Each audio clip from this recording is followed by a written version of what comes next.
എന്നാ ഞാൻ പോയിട്ട് വരാം. വൈകിട്ട് കുറച്ച് കൂടുതൽ ഓർഡർ കിട്ടുക, അതാണേ. ശരി എന്നാ, ഞാൻ വന്നിട്ടേ പോവേ. മോളെ പോയിട്ട് വരാം കേട്ടാ. ശരി എന്നാ. ആ ശരി എന്നാ. എങ്ങനെയുണ്ട് ജീവിതമൊക്കെ? കുഴപ്പമില്ല കേട്ടാ, അങ്ങനെയൊക്കെ പോകുന്നു.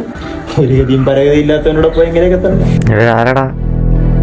എന്റെ പൊന്നു മോള്, ചേട്ടാ സ്നേഹം കൊണ്ട് ഈ സ്വിഗ്ഗി സൊമാറ്റോ ഒക്കെ ഓടി നടക്കണം എന്ത് കിട്ടാനാ? പണി തന്നെയല്ലേ. എങ്ങനെ നടന്ന പെണ്ണ് ഇവനെ കളഞ്ഞിട്ട് വന്ന് ഇപ്പോഴും സ്വീകരിക്കാൻ അച്ഛൻ തയ്യാറാണ്. ചേട്ടാ ഞാനിപ്പോ പഠിക്കുന്നുണ്ട്. അവിടെ ആയിരുന്നപ്പോഴും ഞാൻ പഠിക്കാൻ പോവായിരുന്നു. പിന്നെ നല്ല ഫുഡും എനിക്ക് കിട്ടണുണ്ട്. പിന്നെ റെന്റ് ആണെങ്കിലും അവിടുത്തെ അത്ര സൗകര്യം ഇല്ലെന്നേ ഉള്ളൂ. നല്ലൊരു വീട്ടിൽ തന്നെ ഞാൻ താമസിക്കുന്നത്. അവിടത്തെക്കാളും സമാധാനം എന്തായാലും എനിക്കിവിടെ ഉണ്ട്. എനിക്ക് അവനെ ഇട്ടിട്ട് വരാൻ വേണ്ടി ഒരു സിംഗിൾ റീസൺ പോലും ഇല്ല. പിന്നെ അതിനുള്ള അവസരം അവൻ ഉണ്ടാക്കാറുമില്ല. അവ എന്ത് ചെറിയ ജോലി ചെയ്താലും അന്തസ്സായിട്ട് തന്നെയാണ് എന്നെ നോക്കുന്നത്. പിന്നെ എല്ലാ ജോലിക്കും അതിൻ്റെതായിട്ടുള്ള വിലയുണ്ടെന്നാണ് ഞാൻ ചിന്തിക്കുന്നത്.